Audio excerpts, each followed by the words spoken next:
Hello welcome everyone. सो आज एक हम स्मॉल सेशन देखेंगे एसए फॉर यूपीएससी सीएसई।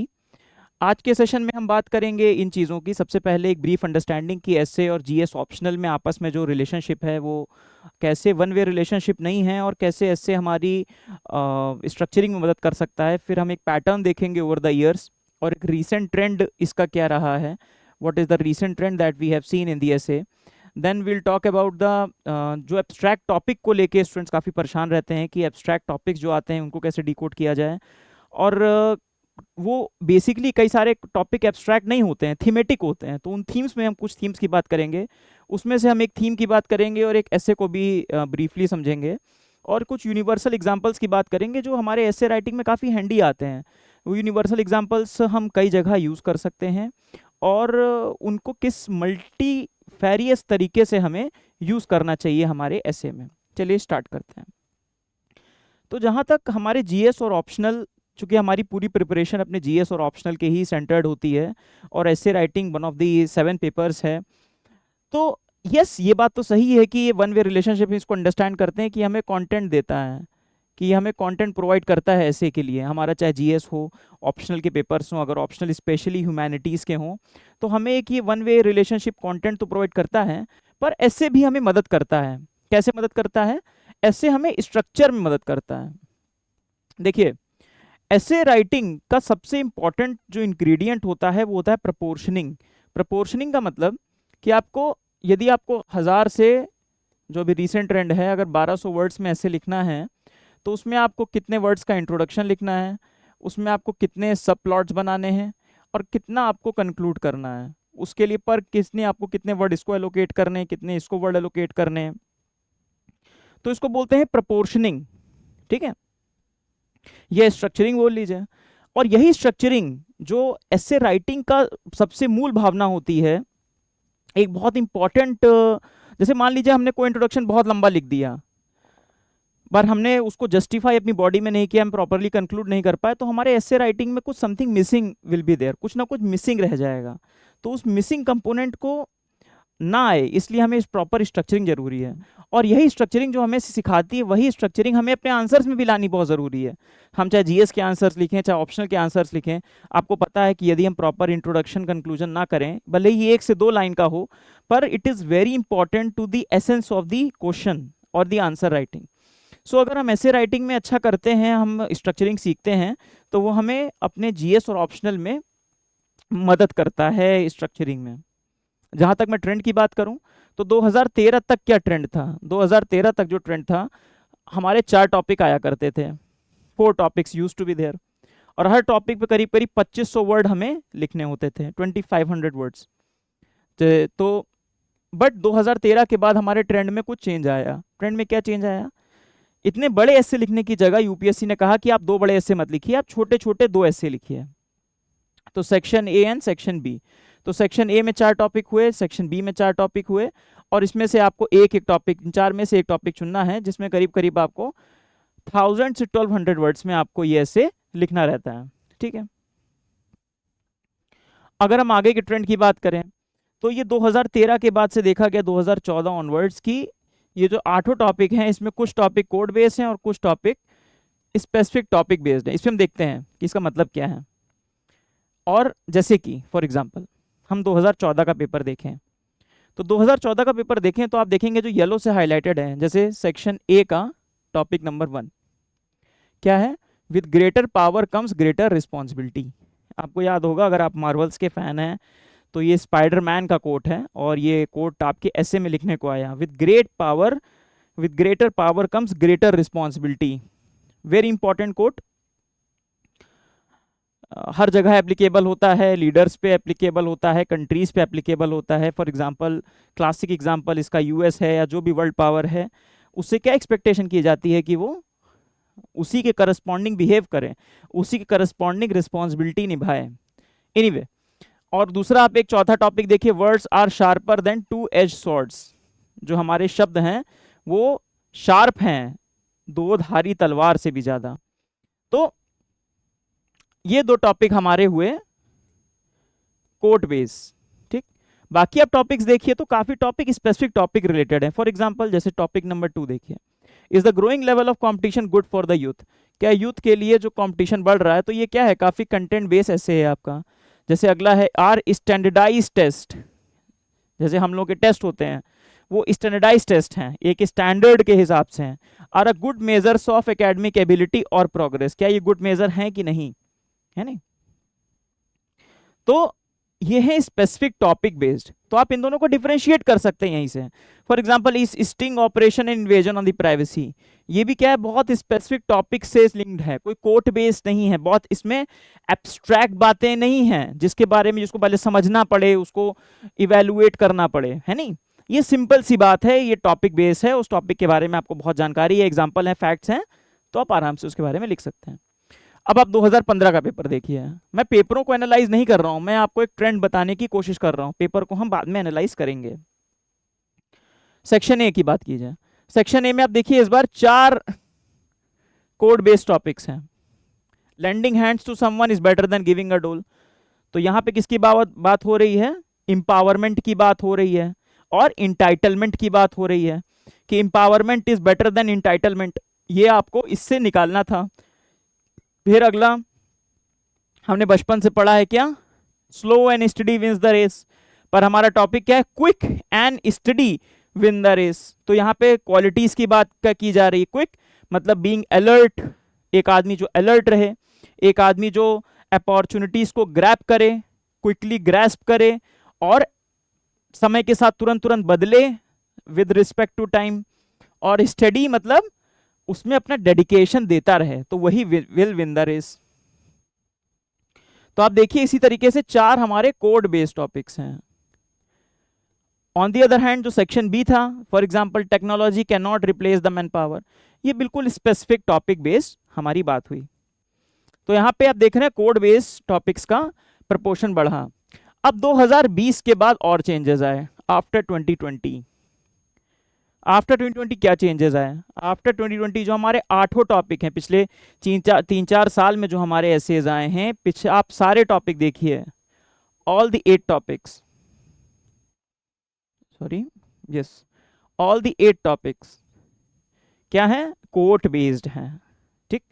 वहीं से बच्चों को थोड़ी समस्याएं बढ़ रही हैं। फॉर एग्जांपल अगर हम 2022 का पेपर देखें, मैंने एग्जांपल के लिए 2022 का पेपर उठाया, अब आप सारे इसके टॉपिक उठा के देख लीजिए। For example the forest are the best case studies for economic excellence, history is the series of victories won by the scientific man over the romantic man. Topic 3 पढ़िए, ये वाला बड़ा मतलब बड़ा एक्सट्रीम या फिर बहुत एब्स्ट्रैक्ट टॉपिक है, that is smile is the chosen vehicle for all ambiguities. ये एक बहुत ही एब्स्ट्रैक्ट टॉपिक है। फॉर एग्जाम्पल एक और, you can not step twice in the same river, ठीक है? तो ये सब क्या है, ऑल द कोर्ट बेस ऐसे हैं, और इससे एंजाइटी स्टूडेंट्स की बढ़ रही है कि इनके साथ डील कैसे किया जाए। नाउ कोर्ट बेस जो एसेज हैं, अब मैं एनालिसिस पर आता हूँ, पैटर्न खत्म हो गया। उसमें 2 तरीके के ट्रेंड देखे जा सकते हैं, एक है जो एब्स्ट्रैक्ट टॉपिक्स हैं। एब्स्ट्रैक्ट का मतलब क्या होता है, मैं एग्जांपल के थ्रू आपको समझाता हूँ। फॉर एग्जांपल जो आपकी स्क्रीन पे सब में 5-6 ऐसे हैं, वो सब एब्स्ट्रैक्ट के एग्जांपल्स हैं। तो जैसे 2023 का एक टॉपिक देखिए आप, mathematics is the music of the reason, mathematics is the music of the reason, music of reason. तो जिसने मूवी देखी हो द ब्यूटीफुल लाइफ, जिसने जॉन नैश के कैरेक्टर के बारे में पढ़ा हो, वो इसको थोड़ा सा एक एग्जाम्पल ले लेगा। Similarly poets are the unacknowledged legislators of the world, इस ऐसे को आप देखते हैं तो आपके दिमाग में वोल्टेयर का example in the French revolution याद आ सकता है, आपको रविन्द्रनाथ टैगोर के बारे में याद आ सकता है, आपको कुछ और अच्छे कवियों के एग्जाम्पल आ सकते हैं। पर जिसने इस एस्से को पहले डील नहीं किया है, उन बच्चों के लिए इस एस्से को ऑन द स्पॉट 1.5 घंटे के अंदर सोचना, स्ट्रक्चर करना और लिखना काफी कठिन है। For example Joy is the simplest form of gratitude, एक टॉपिक है smile is the chosen vehicle for all ambiguities. तो जो आपका ये टॉपिक है smile is the chosen vehicle for all ambiguities, ये क्या मोनालिसा का दिमाग में आपके आ सकती हैं, बट उसके बियॉन्ड क्या, अगर इन ऐसे को आपने पहले डील किया हो, पहले कहीं पढ़ा हो, देन इट बिकम्स इजी, थोड़ा आसान हो जाता है। लेकिन जब हमने उनको डील नहीं किया, देन इट बिकम्स डिफिकल्ट उस 1.5 घंटे में हमें लिखने में। तो what should be our strategy? First of all हमें, और इसीलिए हमें क्या मिलते हैं, हम वी गेट 4 ऑप्शंस, हमें 4 ऑप्शन भी मिलते हैं। We should try to avoid such abstract ऐसे। ठीक है, अगर हमने पहले से पढ़ रखा है, पहले से कर रखा है, तो हम इसको कर लेंगे, बट हमारे पास 4 ऑप्शन भी तो हैं। So these are the tough essays. मैं इसको जेन्युइनली टफ एसेज कहूंगा, और ऐसा नहीं कि इसके बारे में आपको नहीं पढ़ना चाहिए, बट इट इज बियॉन्ड हमारे जीएस ऑप्शनल में जो हम पढ़ते हैं, जो हम इन जनरल न्यूज़पेपर में पढ़ते हैं, उसमें काफी बियॉन्ड है और उसमें काफी एनालिसिस की जरूरत है। नाउ अब हम थीमेटिक एसेज की बात करें। थीमेटिक, तो अगर हम एक थीम उठाएं, education, education one of the favourite themes है। ऑब्वियसली जीएस 2 में गवर्नेंस में आता है, जीएस 1 में सोसाइटी में भी क्वेश्चन आता है, जीएस 4 में आपके एथिक्स में भी एजुकेशन का एक पूरा टॉपिक दिया हुआ है, role of education in the value development. तो एजुकेशन एक बहुत इंपॉर्टेंट टॉपिक है। तो एजुकेशन में जो टॉपिक्स आते हैं वो मोर और लेस 2 कैटेगरी में आते हैं। एक आता है वैल्यू सेंट्रिक और एक आता है गवर्नेंस सेंट्रिक। गवर्नेंस मतलब विद रिस्पेक्ट टू स्पेसिफिक, अगर कोई स्पेसिफिक स्कीम से रिलेटेड आ गया। वैल्यूज मतलब the values which are related to the education, हमारी एजुकेशन, विजडम, रीजन, इन सब से जो वैल्यू से रिलेटेड है। ना अगर हम वैल्यू बेस्ड की बात करें तो 2014 के बाद देखें आप, 2013 के बियॉन्ड आपके 3 ऐसे इस तरीके से आए हैं जो वैल्यू बेस्ड एजुकेशन की बात करते हैं। मैं आपको बताना क्या चाह रहा हूं, मैं आपको बताना चाह रहा हूं कि एजुकेशन में 2 तरीके के, मैं अब थीम्स पे आ गया हूं, ऐसे में थीम्स पे आ गया हूं। तो one of the theme is education. तो वैल्यू बेस्ड एजुकेशन की अगर बात की जाए तो वैल्यू सेंट्रिक जो एसेज हैं, तो पहला टॉपिक है education is what remains after one has forgotten what he has learned in his school. जो आपने स्कूल में पढ़ा है, जब आप वो भूल जाते हैं तो एजुकेशन बचती है। ठीक, तो एजुकेशन ये थोड़ा वैल्यू सेंट्रिक है, क्योंकि स्कूल में हम क्या पढ़ते हैं, फैक्ट्स, फिगर्स, बुक्स, कई चीज़ें हम भूल जाते हैं। पर हमने जो स्कूल में वैल्यू सीखी हैं, जब हम जब मॉनिटर बने तो हमने जो वैल्यू ऑफ डिसिप्लिन सीखा, हमने जब गेम खेला तो वैल्यू ऑफ टीम स्पिरिट सीखा, और वो टीम स्पिरिट हमारी आगे तक चली आ रही है, वही हमारी एजुकेशन है, वही हमारे संस्कार हैं, वही हमारी वैल्यूज हैं जो अभी तक हैं हमारे पास ना। जैसे अगला, destiny of the nation is shaped by इस क्लासरूम। फिर अगला, education without values is as useful as it is seems rather to make a man more clever devil.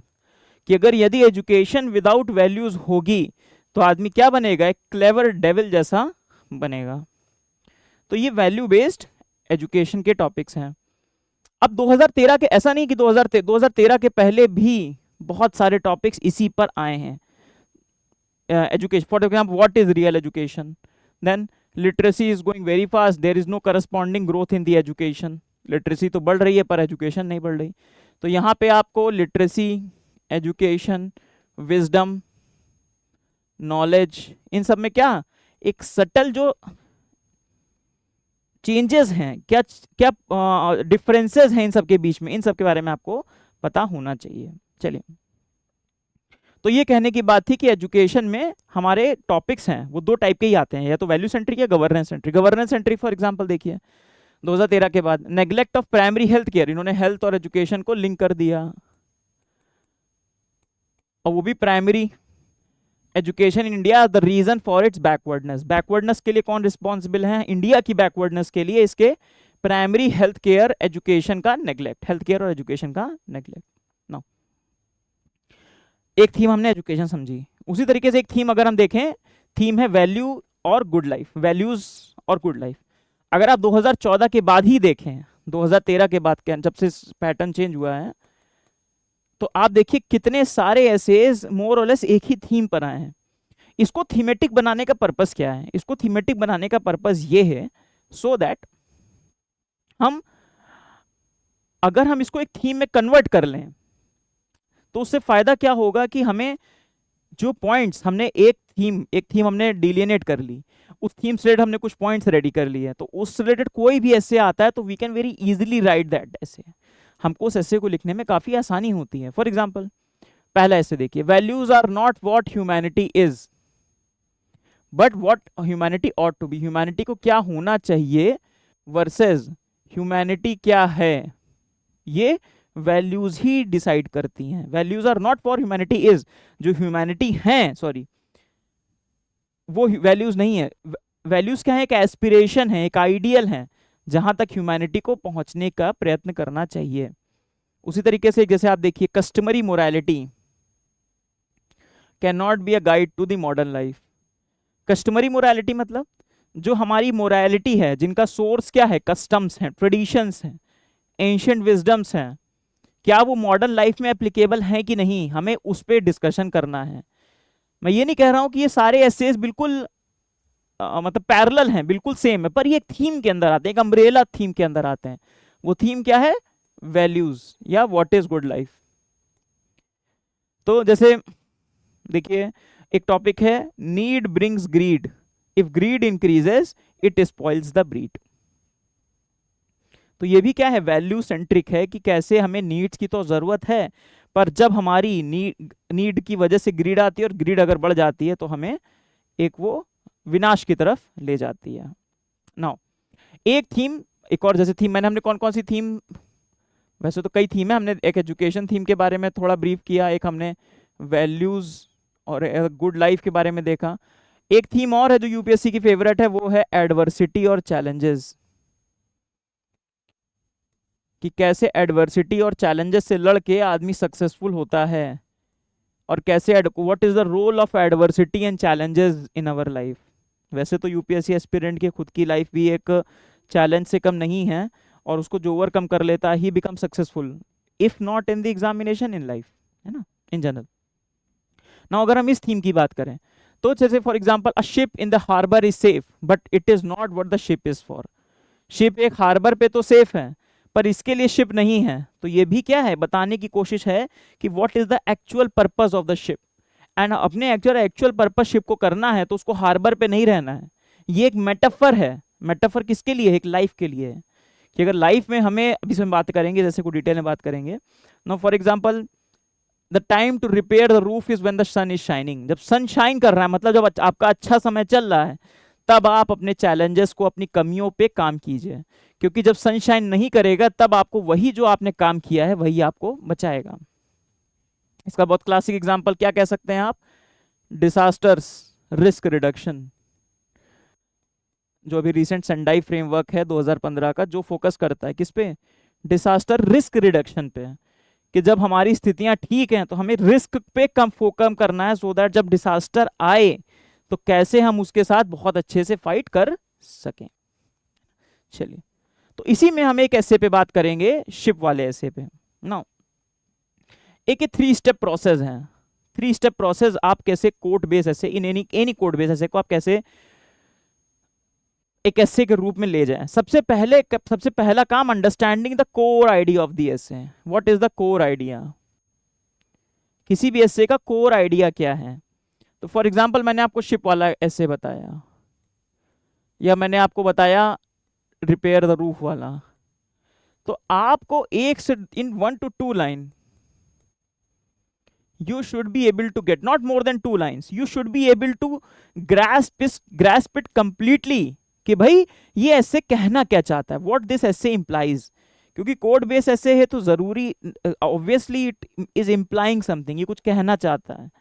ये हो सकता है मेटाफर हो, ये हो सकता है किसी एग्जाम्पल की तरफ पॉइंट आउट कर रहा हो, कोई रिसेंट इवेंट की तरफ पॉइंट आउट कर रहा हो। तो what we need to understand कि what is the core idea of the essay. For example अगर मैंने शिप वाला ऐसे लिया तो मैंने क्या कोर आइडिया उसका बनाया कि comfort zone, the growth of the person is not there. एक आदमी की ग्रोथ तब तक नहीं होती है जब तक वो अपने कंफर्ट जोन में रहता है, और जैसे ही वो अपने कंफर्ट जोन के बाहर आता है तब उसकी ग्रोथ माइंडसेट होता है और उसकी लाइफ में प्रोग्रेस होती है। Isn't it right. देन हमने 1 से 2 लाइन में अपना आइडिया बना लिया, फिर हमें क्या करना है, हमने उस आइडिया को एग्जाम्पल्स के थ्रू, इसको बोलते हैं कॉन्क्रेटाइज करना, कॉन्क्रीट कर लिया। हमने एग्जाम्पल सोचे कि भाई एग्जाम्पल बताओ ऐसे लोगों को जिन्होंने अपना कंफर्ट जोन छोड़ा। अभी हम उस पे आते हैं। जैसे डिसास्टर का मैंने आपको एग्जाम्पल दिया, तो you have to search for the example जो आप अपने एसे में लिखेंगे। एंड लास्ट आप क्या करेंगे, create a trajectory for your एसे। अब आपके पास कोर आइडिया है, आपके पास एग्जाम्पल है। अब आप अपने एसे का कि भाई हम इंट्रो में क्या लिखेंगे, बॉडी में क्या लिखेंगे। मैं ये एसे की स्ट्रक्चरिंग नहीं बता रहा हूं आपको, समझिएगा। मैं कि डिकोडिंग का प्रोसेस बता रहा हूं कि पहले आप कोर आइडिया समझिए, कुछ एग्जांपल्स बनाइए और उसके बाद अपने एसे पे जुटिए। राइट। तो चलिए थोड़ा सा एक एसे देखते हैं। तो ऐसे है, a ship in the harbour is safe but it is not what ship is for. ठीक है ना। मैंने इस एसे को आपको बताया कि ये फोकस किस पे है, कंफर्ट जोन पे। It is based upon the comfort zone. Idea क्या है, ये एक तरीके का मेटाफर है। Ship is a metaphor, metaphor for life. अब लाइफ ये इंडिविजुअल की भी हो सकती है, कोई इंस्टीट्यूट। आप जैसे अब देखिए उसको घुमा, अब बढ़ाने सोचने का तरीका, you can think of it as a individual's life. एक इंडिविजुअल की भी लाइफ हो सकती है।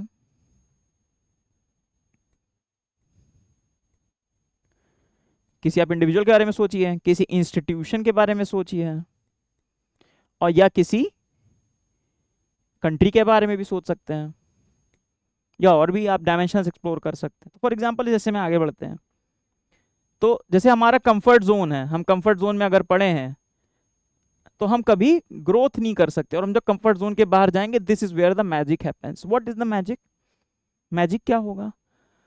अब यदि आपका मेटाफर लाइफ है, पर्सन इंडिविजुअल है,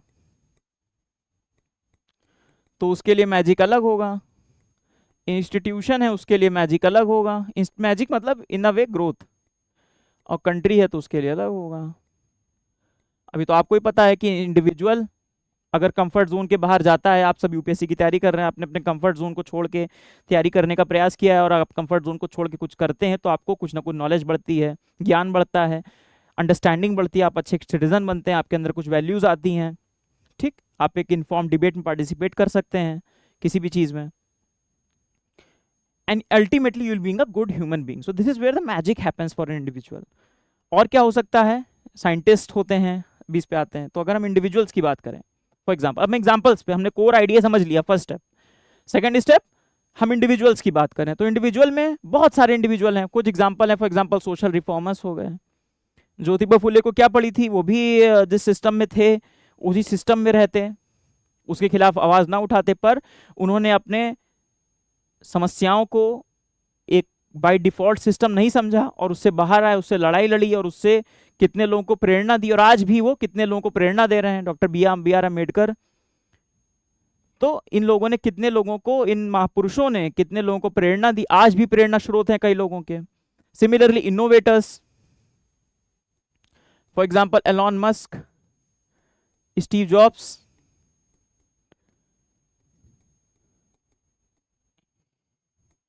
एंटरप्रेन्योर्स, बहुत सारे एग्जाम्पल्स हैं ऐसे ऐसे एंटरप्रेन्योर्स के जिन्होंने अपनी कंफर्टेबल जॉब छोड़ी, वापस आए और वापस आके कुछ अलग कर रहे हैं। एक बहुत अच्छा, एक हमारी डीएम है श्रीमती श्वेता मित्तल मैम।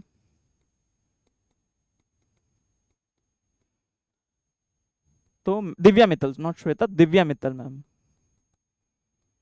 सो इस समय डीएम देवरिया है मैम, और उन्होंने आईएम से, आईआईटी से इंजीनियरिंग की, आईएम से किया। उसके बाद उनकी बहुत बड़ी सैलरी, वो जॉब कर रही थी एज एन इन्वेस्टमेंट बैंकर, और सबको छोड़ के वो अभी जॉब कर रही हैं, फील्ड जॉब कर रही हैं, और उसमें भी वो अपना बेस्ट एफर्ट देती हैं। तो she has left her comfort zone which has led to her own growth and the growth of the people around her. Society को लेके, सोसाइटी में एक अच्छे एडमिनिस्ट्रेटर को मिला। आपके सारे इनोवेटर में एग्जांपल आएंगे, इन्होंने अपनी कंफर्टेबल लाइफ को छोड़ के, एक कंफर्ट जोन को छोड़ के उसके बियॉन्ड गए, उसकी वजह से इनोवेशन हुई, ग्रोथ हुई। So you have so many examples here. एक बार आपका पिटारा खुल गया दिमाग से, एक बार आपके दिमाग में एक एग्जांपल आ गया और उसको आपने जस्टिफाई कर लिया, तो आपके दिमाग में बहुत आइडियाज अपने आप आ जाएंगे।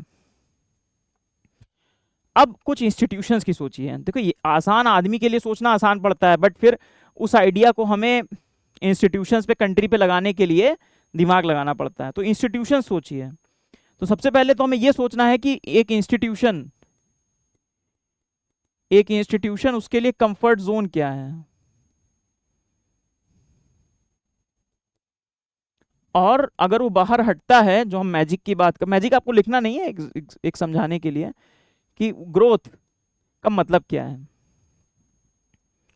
इसको आप बहुत अच्छा एग्जाम्पल के समझ सकते हैं। एक एग्जाम्पल है ISRO, for example ISRO as an institution has been one of the institutions of excellence in India, है नहीं।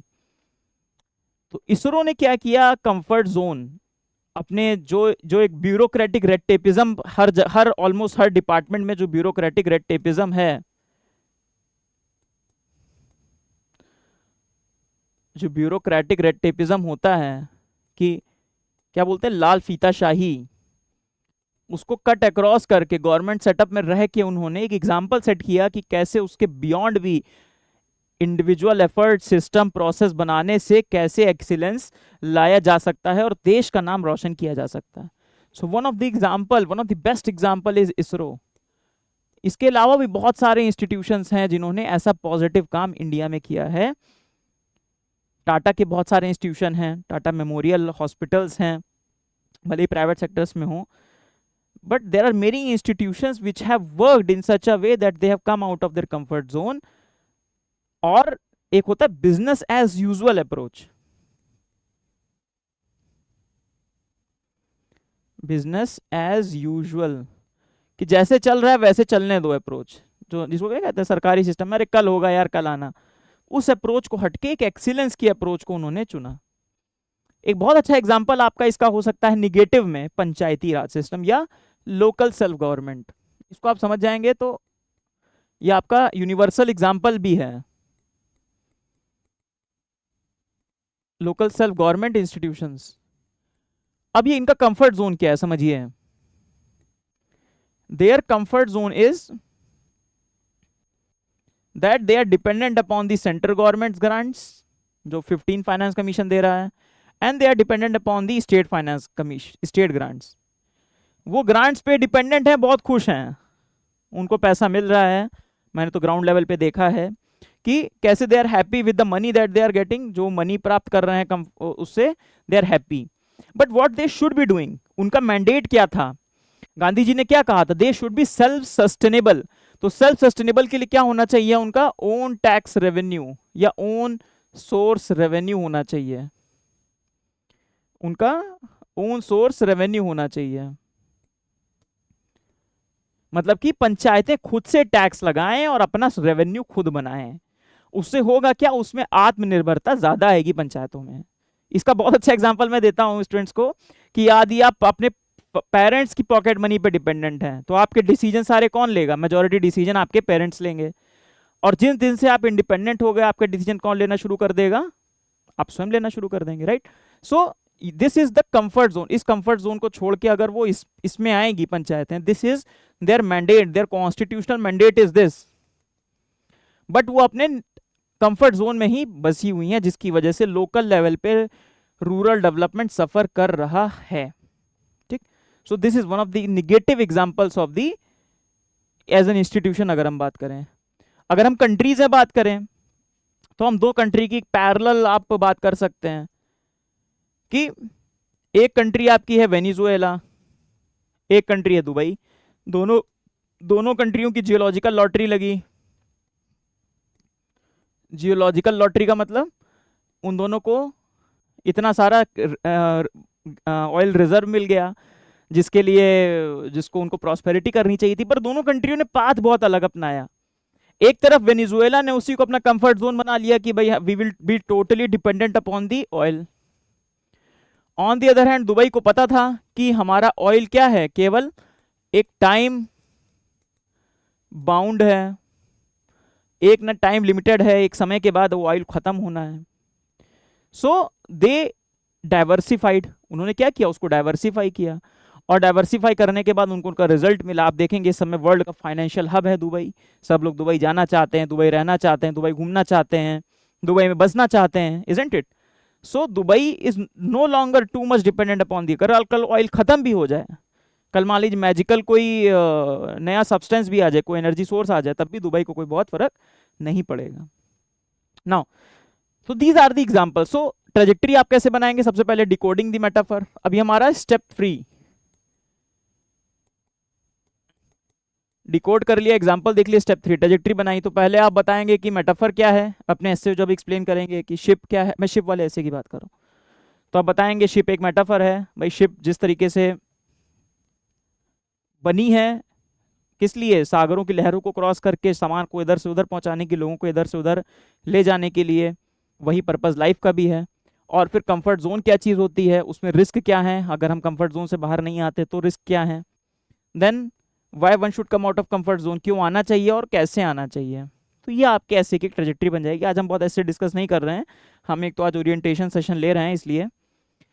Now one of the example you can use in this essay and universal example also is of Nokia. Nokia आपको पता है एक समय पे सबसे बड़ा स्मार्टफोन ब्रांड हुआ करता था, सबके हाथ में नोकिया के फोन हुआ करते थे, छोटे फोन हुआ करते, जब स्मार्टफोन का एडवेंट नहीं हुआ था।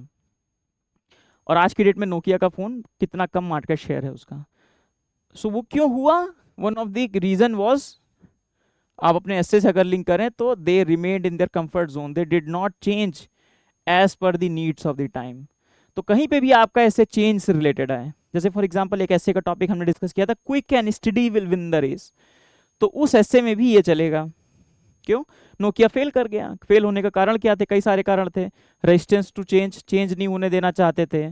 Focus on the hardware, Android ultimately उनका एक्विजिशन हो गया, उन्होंने मार्केटिंग स्ट्रेटजी फेल कर गए।